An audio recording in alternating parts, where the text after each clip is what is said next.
tentu saja akan lega, semua kader akan lega, tidak hanya saya saja sebagai ketua PLH. Akan tetapi ini karena memang secara nasional rasanya PDI Perjuangan ini kan ada yang menarik sana, menarik sini, ada yang menutup sana, menutup sini gitu. Seakan-akan kita tidak diperkenankan untuk menjadi memiliki calon presiden karena memang harapan mereka banyak partai bukan Pak Ganjar yang dicalonkan tapi yang lain, sehingga mereka juga mempunyai perhitungan tersendiri bagaimana mengungguli daripada calon-calon PDI Perjuangan yang bukan Pak Ganjar. Nah, setelah muncul Mas Ganjar ini, tentu peta politik apakah koalisi besar, apakah koalisi dan lain sebagainya akan berubah. Saya yakin. Ya, kalau nama yang diusung saya tidak kaget. Ya. Tapi kalau pilihan waktu dan momentum pengumumannya surprise menurut saya. Ya. Karena selama ini saya selalu memprediksi PDIP akan mengambil posisi last minute untuk penentuan calon. Dan saya kemarin paling kemungkinan ya akhir Agustus, karena tersedia waktu 19 Oktober untuk pendaftaran.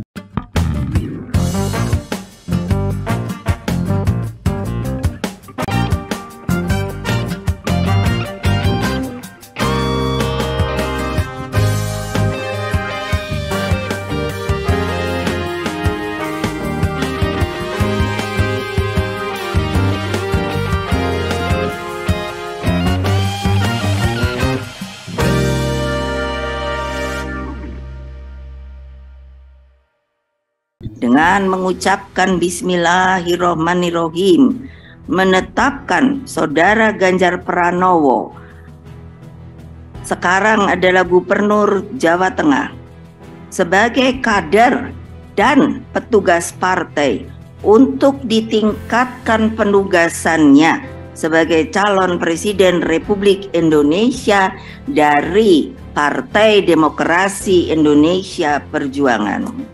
Assalamualaikum warahmatullahi wabarakatuh. Salam damai sejahtera buat kita semua. Om Swastiastu, Namo Buddhaya, dan salam kebajikan. Saya Feby Mahendra Putra, Direktur Pemberitaan Tribun Network.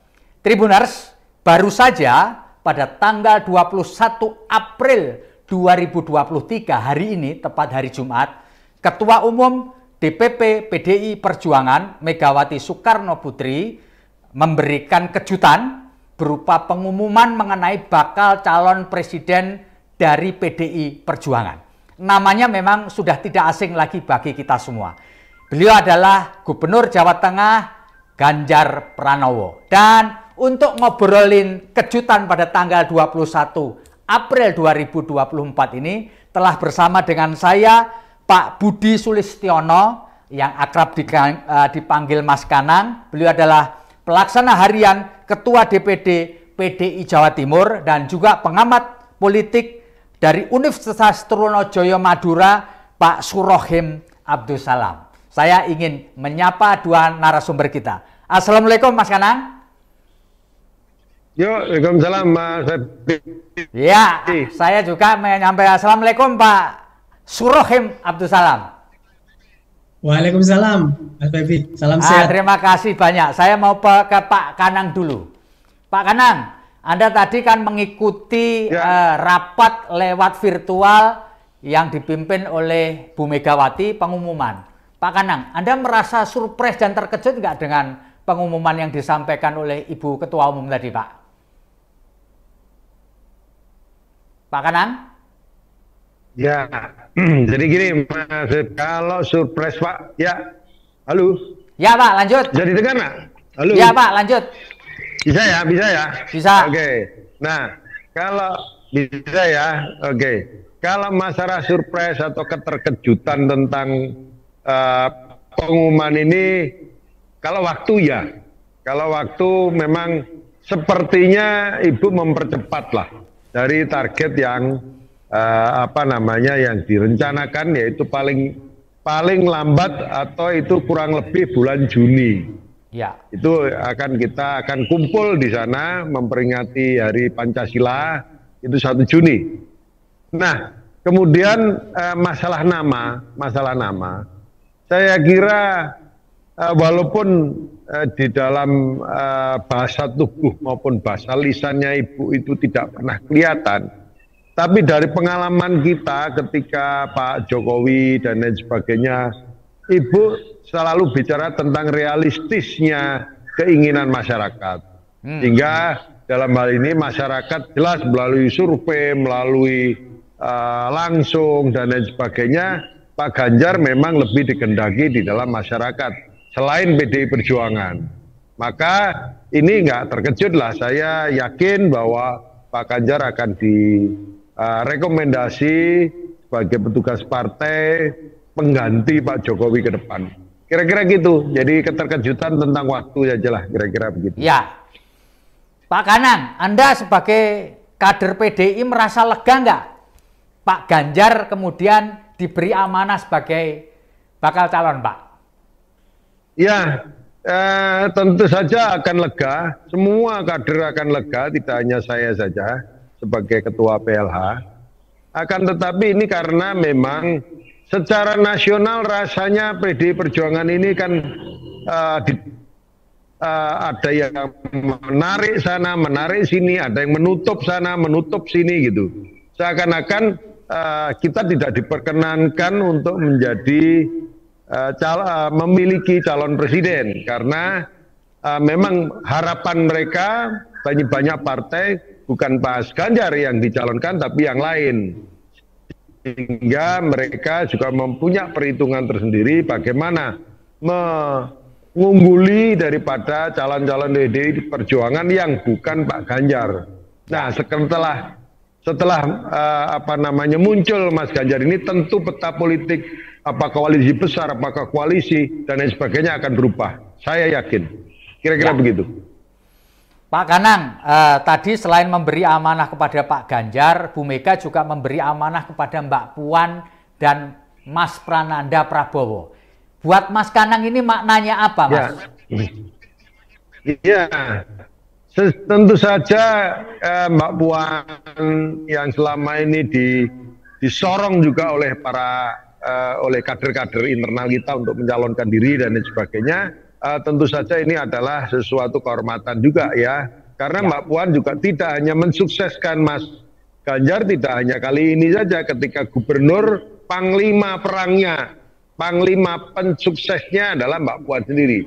Sehingga ini saya yakin Mbak Puan sudah tahu karakter daripada Mas Ganjar, karakter pemilih-pemilih Mas Ganjar dan lain sebagainya akan lebih tahu. Itu yang pertama tentang Mbak Puan. Sedangkan Mas Ganjar sendiri, Mas Nanan sendiri, Mas Prananda, beliau sangat pengamat yang baik. Sehingga mereka peneliti yang baik di PDI Perjuangan ini, dia punya tim luar biasa di DPP sana, sehingga ini gabungan antara lapangan Mbak Puan dan tim IT-nya Mas Prananda akan kita gabungkan menjadi satu, jadi kekuatan untuk menjadi tim sukses tidak hanya kepada Mas Ganjar sebagai presiden, tapi PDI Perjuangan sebagai pemenang di hat-trick-nya nanti. Demikian. Ya, Mas Kanang, Bu Mega memilih 21 April pas Hari Kartini.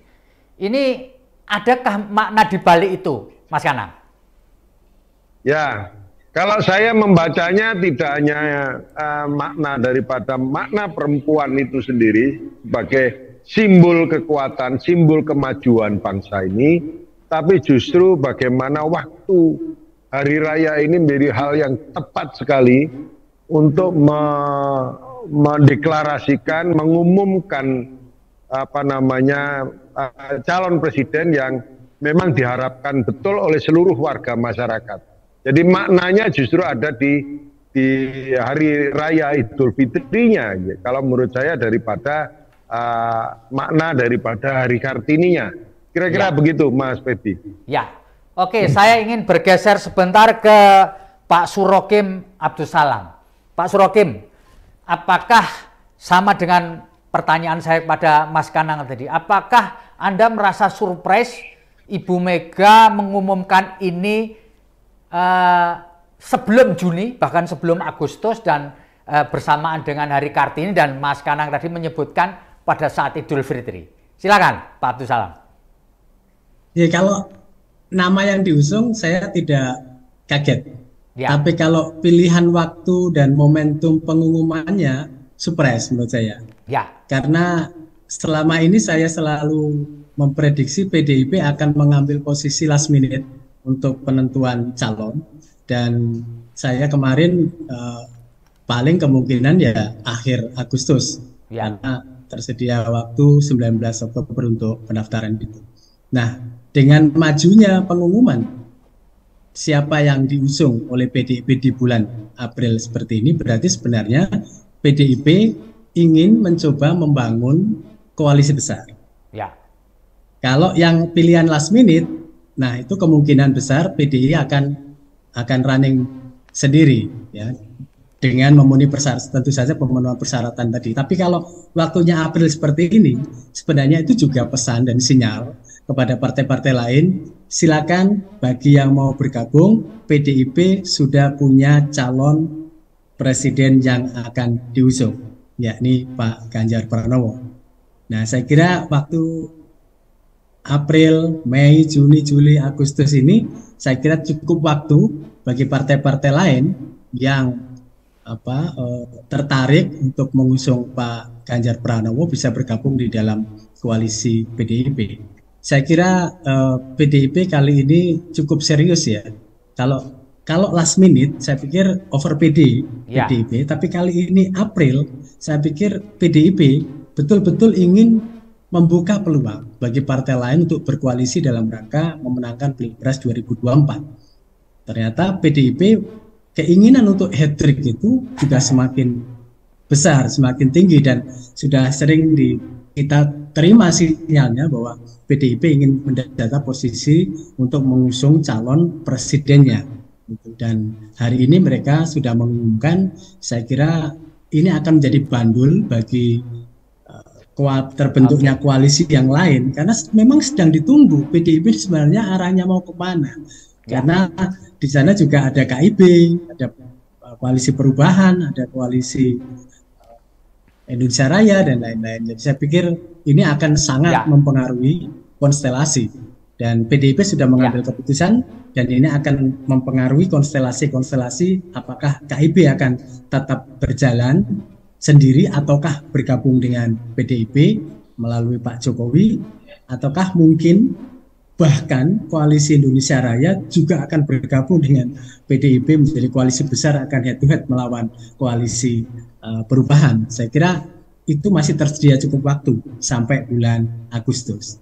Ya. Dan momentum pilihan Hari Kartini akhir Lebaran sungguh mengagetkan menurut saya.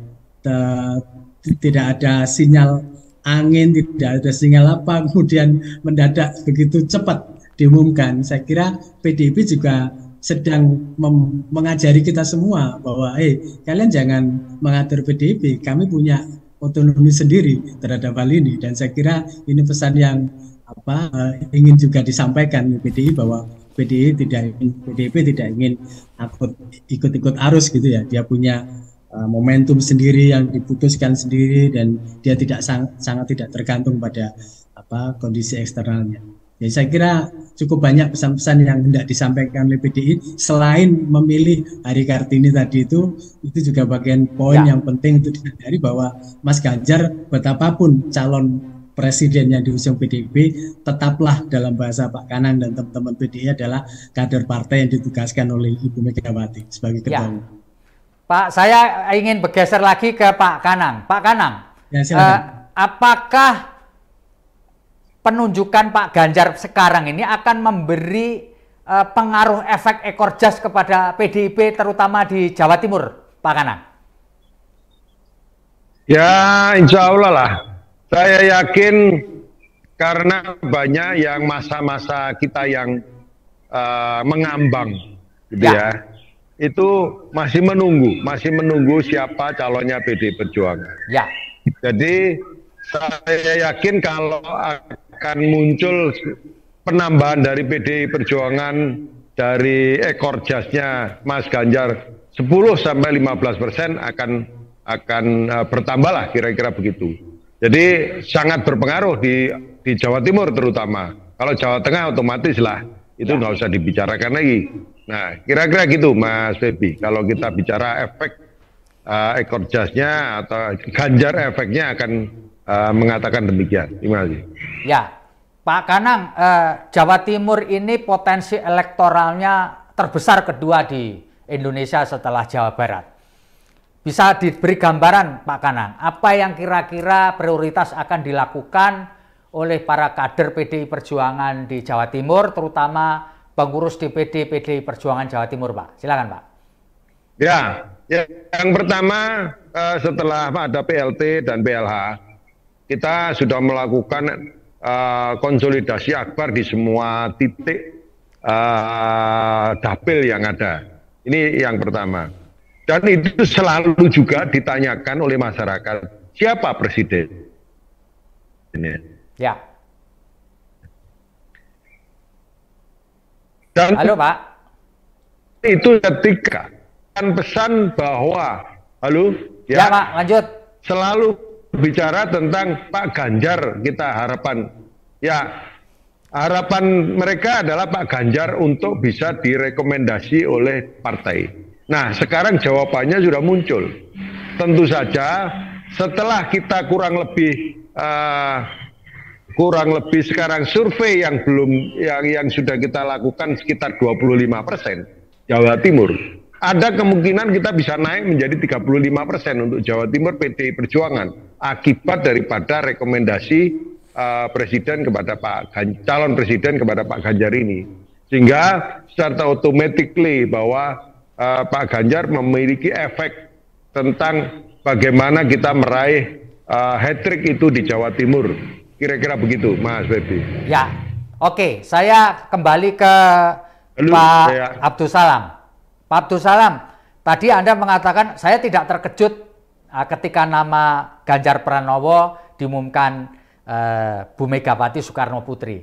Nah, kan sebelumnya juga ada Mbak Puan, Mbak. Apa makna dari ini? Barangkali Mas Abdul Salam bisa memberikan satu analisis mengenai kekuatan dari Pak Ganjar sehingga kemudian bisa mengalahkan potensi Mbak Puan Maharani. Silakan Mas. Ya, Bu Mega itu kan politisi yang dalam tanda kutip berpengalaman dari pemilu ke pemilu. Punya best practice yang cukup banyak baik di Pilpres maupun di Pilkada. Pasti beliau juga punya insting sekaligus hitungan dengan matematika politik yang juga akurat, dan ini sekaligus juga menunjukkan kepada kita semua memang Bu Mega betul-betul kingmaker. Selama ini orang selalu menduga bahwa yang disiapkan adalah Mbak Puan, tapi Bu Mega sangat realistis bahwa ini adalah pemilihan langsung, bukan pemilu melalui parlemen. Ya. Kalau pemilu melalui parlemen, memang peluang Mbak Puan akan tinggi, tapi karena ini pemilu dilakukan secara langsung oleh voters Indonesia, maka Bu Mega tetap berhitung tentang potensi elektabilitas itu, dan semua mengakui dan realistis bahwa elektabilitas kader PDIP sejauh ini yang paling top chair di internal PDIP harus diakui memang Mas Ganjar, walaupun kemarin sempat ada insiden World Cup itu. Jadi terkait dengan hal ini sekaligus mengkonfirmasi bahwa memang Bu Mega cermat. Sama dengan ketika Mas Ganjar akan running di Pilgub Jawa Tengah periode kedua. Semua orang pada waktu itu, kemungkinan ini Pak Ganjar tidak akan direkom lagi karena mungkin ada friksi yang cukup kuat antara kekuatan Mas Ganjar dan Mbak Puan pada saat itu. Tapi faktanya Mas Ganjar juga masih tetap direkom oleh Bu Mega. Jadi saya pikir ya ini kembali menunjukkan kepada kita bahwa Bu Mega sebenarnya adalah kingmaker yang sangat realistis, ya. Tidak ansih semata-mata untuk kepentingan meneguhkan terah kekuasaan keluarga, tetapi juga mempertimbangkan kepentingan elektoral yang lebih besar. Dan bagi PDIP mendengar aspirasi apa yang selama ini muncul dari hasil-hasil survei yang dilakukan oleh berbagai lembaga survei, memang harus diakui bahwa elektabilitas Mas Ganjar cukup kompetitif jika harus dikompetisikan di Pilpres 2024 jika dibandingkan dengan peluang Mbak Puan yang memang angkanya masih terlalu jauh gitu ya jika dibandingkan dengan Mas Ganjar. Saya kira Pak Kanang DPD PDI Jawa Timur juga patut bersyukur ya, harapannya sudah terpenuhi sehingga lebih memudahkan langkah beliau untuk konsolidasi di Jawa Timur. Tinggal bagaimana cara memaintenance 4 sampai 5 bulan ke depan ini sehingga akan bisa mendapatkan efek ekor jas yang cukup. Tapi saya kira dengan mengusung kader sendiri, kotel efek yang akan diperoleh oleh PDIP akan sangat lebih besar ya jika dibandingkan dengan anggota koalisi lainnya akan bergabung. Dan saya kira arah PDIP mengusung Mas Ganjar itu juga bagian dari cara untuk menguatkan dan meningkatkan kotel efek dari pencapresan ini. Ya, Pak Surohim, beberapa waktu yang lalu Mas Ganjar ini sempat menjadi sorotan di dunia maya setelah beliau menyatakan penolakan terhadap keikutsertaan tim sepak bola Israel dalam World Cup U20. Apakah ini akan berpengaruh pada elektoral Pak Ganjar menurut Pak Surohim? Silakan Pak. Ya, secara teoritis elektoral itu memang. Halo Pak. Dalamnya bisa naik hari ini, bisa turun esok bisa. Jadi kemampuan Pak calon partai untuk memaintenance ya tren positif itu memang harus terus dilakukan. Dan menjadi tantangan yang juga cukup serius bagi PDIP dan juga Mas Ganjar adalah mengembalikan kembali trust dari Gen Z, khususnya milenial yang kemarin sempat terluka akibat cancelnya World Cup di Indonesia. Tapi saya kira kita sebenarnya PDIP masih cukup tersedia waktu ya untuk melakukan komunikasi, untuk lebih proaktif lagi untuk menyamakan frekuensi dengan Gen Z Indonesia, dengan netizen Indonesia. Karena di balik kekerasan netizen Indonesia, kalau netizen Indonesia itu bisa dijawab dengan itikat yang baik, pendekatan yang tepat, saya kira Mas Ganjar masih punya peluang untuk kembali pulih ya bersama dengan netizen Indonesia. Walaupun saya katakan itu juga perkara yang tidak mudah ya. Kemarin saya sempat menulis tentang cancel culture itu menjadi catatan bagi semuanya, politisi, pejabat publik untuk terus berhati-hati karena jumlah netizen kita signifikan untuk pemilu 2024 dan itu harus betul-betul diperhatikan agar fenomena cancel culture itu tidak menimpa ya partai politik, tidak menimpa pejabat publik, termasuk juga tidak menimpa para politisi kita. Sehingga menyamakan frekuensi dengan apa yang ada di habit dan pikiran Gen Z Indonesia, netizen Indonesia itu juga menjadi penting saya kira untuk digarap secara serius. Saya kira PDIP juga punya tim untuk itu dan mestinya bisa menyadari bahwa tim itu seharusnya sudah bisa bergerak ke arah sana untuk kembali memulihkan kepercayaan, kendati ceruk suara itu mungkin 17%, tapi akan cukup signifikan pengaruhnya ketika kita ingat teori tentang snowballing politics itu, bahwa itu bisa membesar jika kemudian tidak ditangani secara serius. Saya pikir catatannya di sana. Pak Ganjar punya potensi untuk mendekat dengan generasi Gen Z kita, tapi jelas itu butuh strategi, jelas butuh pendekatan yang mungkin agak berbeda dengan apa yang terjadi kemarin. Ya, Pak Kanang, ini sama dengan pertanyaan yang tadi saya ajukan ke Pak Surohim. Jawa Timur ini gudangnya penggemar bola, Pak. Dan kemarin Pak Ganjar sempat membuat kecewa bersama Pak Koster terhadap pegila bola karena gagalnya Piala Dunia U20. Menurut Pak Kanang, gimana ini Pak? Untuk memulihkan kembali dukungan penggemar bola di Jawa Timur, Pak? Ya betul Mas Febi. Jadi beberapa saat yang lalu memang surveinya Pak Ganjar ini menurun akibat daripada blunder yang disampaikan oleh Pak Ganjar yang seakan-akan penundaan daripada U20 World Cup-nya Piala Dunianya di Indonesia ini di cancel. Nah, padahal sebenarnya itu hanya bagian kecil daripada masukan kepada negara agar kita hati-hati terhadap pelaksanaan yang dihadiri oleh Israel. Nah, dari situlah sebenarnya Pak ini menjadi kehati-hatian kita semua, termasuk Pak Ganjar untuk ke depan, karena yang dilihat tidak Israelnya akhirnya, tapi penundaan atau pengalihan tempat Piala Dunia U20 inilah yang menjadi masalah. Tapi dalam realistisnya akhirnya kita secara perlahan-lahan memang apakah itu netizen, apakah itu milenial, itu memang perlu diperhitungkan dan diperhatikan. Maka dalam hal ini kita berikan pengertian ya melalui media-media yang ada bahwa kenyataannya politik Israel jauh beda dengan Indonesia. Bahkan ada penyerangan-penyerangan di Israel sana, di Palestina sana,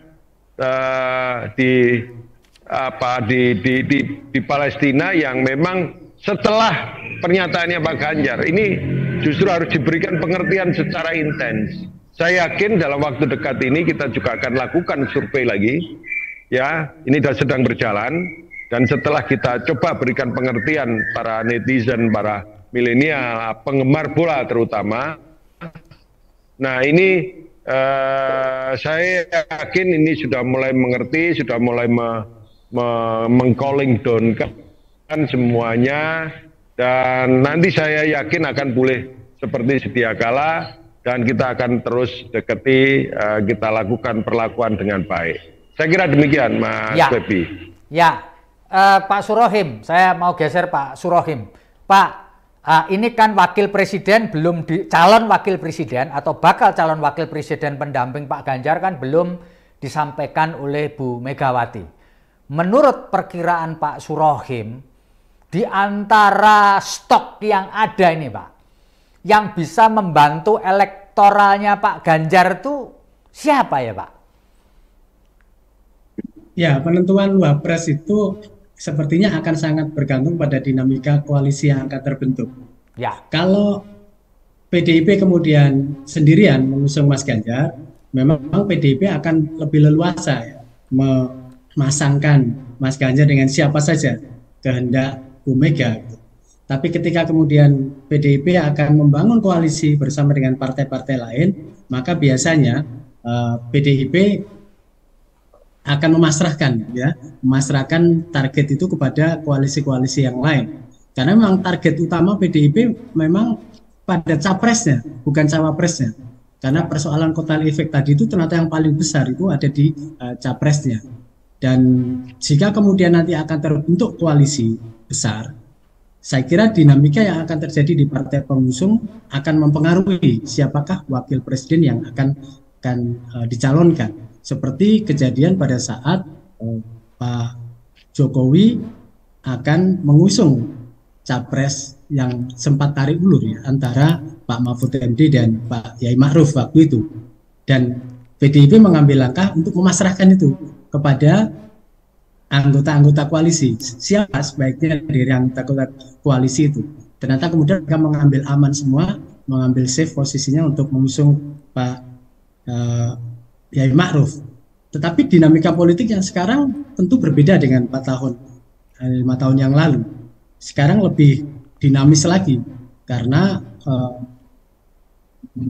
semua partai pasti punya kehendak dan punya keinginan juga untuk mendapatkan kotel efek setelah PDIP ketika mengusung Mas Ganjar. Sehingga opsi itu bisa jadi mungkin pertama berasal dari ketua umum partai, bisa jadi juga dari tokoh independen. Tapi prediksi saya yang paling mudah untuk terjadi itu ya independen. Karena betapapun setiap partai pasti punya ego kepentingan partai-partainya. Maka jalan tengah untuk mengusung wakil dari calon independen, saya kira akan lebih mudah. Apakah diambilkan dari tokoh masyarakat, tokoh publik, ataukah mungkin anggota kabinet, ataukah nama-nama yang sudah beredar selama ini. Tapi jikalau opsi yang pertama muncul adalah ketua umum partai, maka peluang Pak Erlangga Hartarto sebagai ketua umum Partai Golkar jika KIP bergabung akan cukup besar karena dia punya kontribusi suara yang cukup banyak diantara jika dibandingkan dengan PAN dan PDIP. Tapi PAN dalam konteks membangun koalisi besar ini lebih proaktif hari-hari ini. PAN lebih proaktif untuk mengambil peran di sana, sehingga PAN juga pasti punya kepentingan untuk itu. Nah, apakah akan menguat ke ketua umum partai ataukah ke calon independen? Kita masih akan butuh waktu mungkin 2 bulan 3 bulan lagi ketika kemudian apakah jadi bergabung KIP itu kepada koalisi PDIP. Jadi menurut saya masih cukup tersedia peluang untuk menimbang-nimbang kembali, termasuk juga munculnya calon-calon independen yang akan diusung oleh partai-partai. Kian banyak partai-partai yang akan bergabung ke PDIP, peluang masuknya calon wakil presiden independen menurut saya akan kian tinggi. Gitu. Pak Srokim, apa mungkin Pak Prabowo akan menjadi bakal calon presiden dari Pak Ganjar, Pak? Termasuk opsi begitu itu, saya kira masih mungkin terjadi. Tapi opsinya saya kira bukan Pak Prabowo akan menjadi capres karena sudah dikunci oleh PDIP bahwa capresnya adalah Mas Ganjar. Maka peluang Pak Prabowo masuk di dalam koalisi PDIP itu paling masuk akal adalah mengisi slot calon wakil presiden. Nah, jika yang terjadi seperti itu, maka saya pikir akan sangat-sangat kompetitif. Mas Ganjar dipasang dengan Pak Prabowo karena memang dua orang ini secara elektabilitas dalam tren tahun terakhir ini selalu memuncaki survei nasional kita. Tapi memang sungguh tidak mudah untuk memasangkan keduanya. Tetapi jika angin sedang berpihak dan ternyata kemudian Pak Prabowo legowo untuk menjadi calon wakil presiden dari Pak Ganjar Pranowo, maka saya pikir PDIP akan sangat beruntung. Karena betapapun juga Pak Prabowo ini kandidat presiden yang sudah berulang kali ikut running di dalam Pilpres, punya pengalaman, punya pendukung loyal, dan lain-lain. Tapi sekali lagi itu jalannya cukup terjal. Tapi namanya politik di Indonesia selalu ada faktor-faktor X yang kadang-kadang di luar perkiraan kita. Sehingga saya juga tidak menutup kemungkinan apakah Pak Prabowo tetap bersikukuh menjadi calon presiden dan tidak mau menerima pinangan menjadi wakil presiden, itu juga menurut saya belum bagus. Ada orang-orang yang bisa sangat mempengaruhi Pak Prabowo dalam konteks ini, karena Pak Prabowo punya banyak senior di TNI, punya hubungan dan relasi baik dengan Bu Mega, punya relasi baik juga dengan Pak Jokowi. Jadi saya kira Bu Mega, Pak Jokowi, petinggi-petinggi senior TNI itu saya kira masih punya peluang untuk memengaruhi Pak Prabowo untuk bisa bergabung juga dengan koalisi PDIP. Saya kira itu. Ya.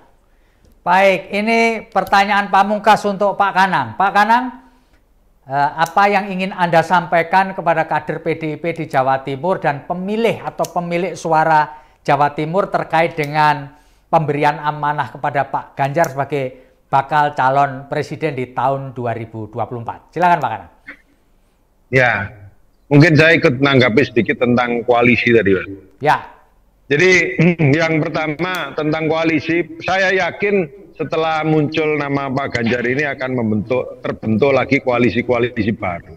Ya. Ya. Tentang wakilnya siapa itu, saya yakin koalisi itu akan bicara siapa yang cocok untuk disandingkan kepada Mas Ganjar. Bisa dari partai politik, bisa juga dari komunitas-komunitas tertentu lah, kira-kira begitu. Ya. Nah, itu yang kira-kira tentang koalisi ini akan muncul lah, kira-kira pasti. Koalisi yang lalu ya bisa saja itu langsung klik, tapi yang sudah terkunci adalah presidennya Mas Ganjar. Itu pasti terkunci, tidak bisa di UT-UT lah, kira-kira demikian. Nah, kemudian kepada teman-teman saya yang di Jawa Timur, keputusan bahwa calon presiden sudah clear, bahwa Mas Ganjar menjadi bakal calon presiden yang pasti dari PD Perjuangan, maka ini perlu disosialisasi lebih tajam lagi, lebih detail lagi, lebih mikro lagi kepada seluruh masyarakat di lingkungan masing-masing. Kemudian ini menjadi spirit kita, bagaimana hat-trick itu akan lebih dekat dengan kita semua. Ini harapan kita. Sedangkan wakil itu kita menunggu. Tentu saja ini biasanya ya di injury time lah tentang wakil ini semua. Nah, maka konsolidasi kita itu segera kita lakukan, semuanya ya, Ma Febri, bahwa kita segera konsolidasi internal kita lebih tajam lagi, kita sosialisasi tentang Mas Ganjar ini, sekaligus kita menata para caleg-caleg kita, sehingga caleg kita secara otomatis akan satu tarikan napas dengan calon presiden. Ya. Kira-kira demikian. Baik, terima kasih saya sampaikan kepada Pak Budi Sulistiono atau yang akrab dipanggil Mas Kanang, PLH Ketua DPD PDI Jawa Timur, dan pengamat politik dari Universitas Trunojoyo Madura, Pak Surohim Abdul Salam. Terima kasih, moga-moga ngobrol kita akan memberi manfaat buat para pemirsa. Sekali lagi terima kasih, saya pamit mohon diri. Assalamualaikum warahmatullahi wabarakatuh. Salam damai sejahtera buat kita semua. Om Santi Santi Om, Namo Buddhaya, salam kebajikan, rahayu, dan jangan lupa tetap bahagia.